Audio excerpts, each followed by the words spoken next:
తెలంగాణ ఆడపడుచ ఆంధ్ర కోడల జర షురూ చేయమల నీ రియల్ ప్రేమ గోల. సరే పెద్దమ్మ, చెప్తా వినుకో. 2010 సంవత్సరం మే 6, నాకు 10th క్లాస్ హాలిడేస్.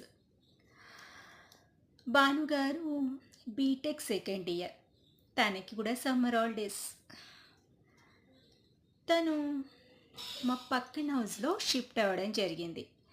అంటే వాళ్ళ మదర్ వాళ్ళకి ట్రాన్స్ఫర్ అయ్యి వచ్చారు. నేను సరదాగా సమ్మర్ హాలిడేస్ కదా, ఫ్రెండ్స్తో కలిసి పువ్వులు కోద్దామని మేడ మీదకి వెళ్ళాను. అక్కడ భానుగారు నన్ను చూస్తున్నారు, కానీ నేను మాత్రం తను అంతగా అబ్జర్వ్ చేయలేదు. భానుగారు తర్వాత చెప్పారు మ్యారేజ్ అయ్యాక. తర్వాత భానుగారు వచ్చేసి ఆ మేడ మీద వాటర్ ట్యాంక్ కడుగుతూ ఉన్నాడు వేరే అబ్బాయితో. తర్వాత ఏం జరిగిందో తెలుసుకోవాలని ఉందా ఫ్రెండ్స్?